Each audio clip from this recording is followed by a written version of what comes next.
Today we are going to start our thought for the week, and it's called Ask Sophie with the Huffington Post.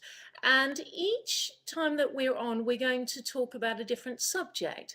And today is going to be how to attract your life partner. I've got a question here from Michelle, who says that she's single, 30, unemployed, law graduate, and got student loan debts.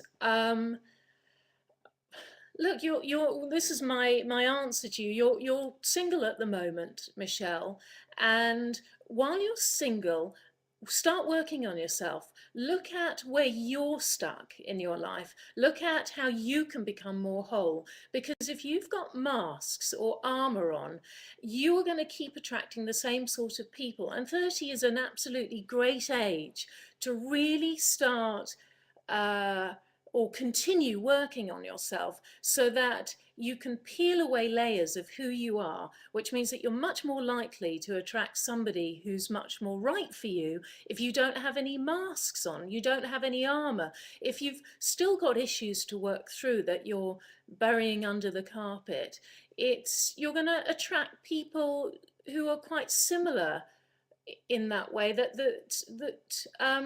it's a bit like a magnet. You're going to attract people who magnetize those problems that you've got. So just keep peeling back the layers. Don't focus on meeting somebody. Obviously, get out there, meet people, keep working on yourself to be who you are fully and completely, and you'll eventually meet the right person. But it has to start with you. It has to start with working on yourself, and then thinking as well about the qualities of the person that you would like to meet. But don't make them superhuman, because you're obviously not superhuman. So just think, okay, what are my top 5 qualities that I really want in a person? And sort of keep focused on those, and most likely you'll meet someone who has those qualities. So it's a bit like working inside and work out. Become whole in who you are, yourself, fully and completely, and then at the same time think about what you want. What do you want in a partner? How do you want them to be? How are you going to feel when you're with them? So keep those things, write those things down for yourself. And the working on the inside and working on the out will all come together. And then the final thing is to drop the need. Drop any need to be with anyone, because the neediness sort of comes across. Can I attract a successful, financially secure person if I'm not particularly wealthy? Yeah, you can. Absolutely, Elle. You totally can. Now, you just need to have that as something that you want, that you look for in a person, that you want them to be sort of secure financially and stable. You don't have to be for them to be. So absolutely, you can attract who you want. Just don't want them to have, like I said, for them to be superhuman, because you're not superhuman. But know what's important, and write it down. Just get it out onto paper, just so that everything that you do externally has to be done in your mind first.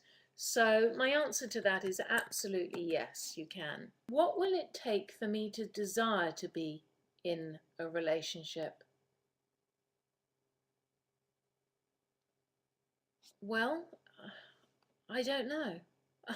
I really don't know. What will it take I think you can answer that question for yourself, Michelle. What will it take you? What I would ask you, what will it take for you to desire to be in a relationship? If you don't feel like being in a relationship, that's fine. Not everybody wants to be in a relationship.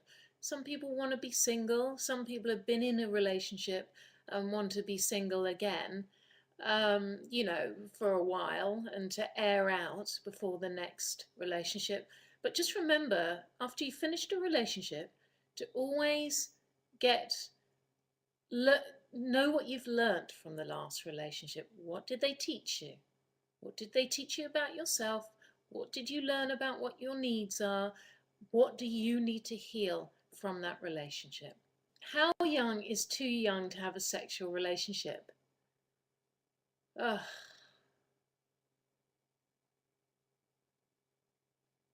I don't know.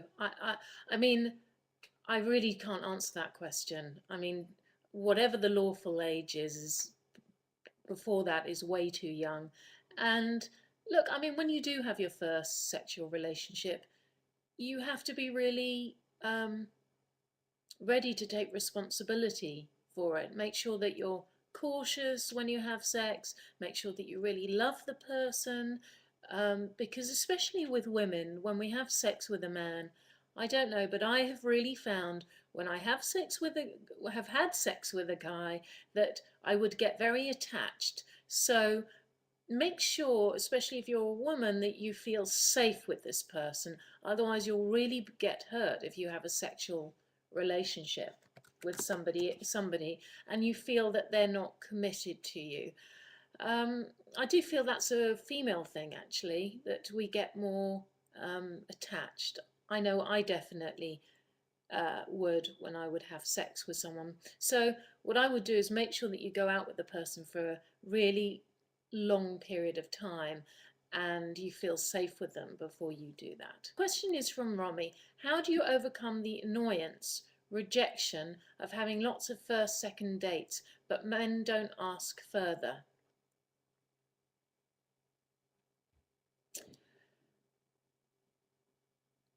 Well, firstly, maybe they're not the right guys for you to go out with, and we've all had lots and lots of dates where we go out once or twice. But also, just look at who you're, um, just look at maybe what you're doing or not doing in the dates. If there are people that you want to be with, and how you are. Remember to always treat um, if you're a woman, you treat a man like a man, not like a woman. And if you're a man, you treat a woman like a woman, not like a man. So if you're a man, read women's magazines so you get to understand women. And if you're a man, read women's magazines so you understand women. So that's it for this week. I hope I've been very helpful, and we're going to wrap up for now. And if you want to watch this, you can watch this or send this on to a friend. You can send it on in your own time, and look forward to speaking and getting your questions again. Thank you very much.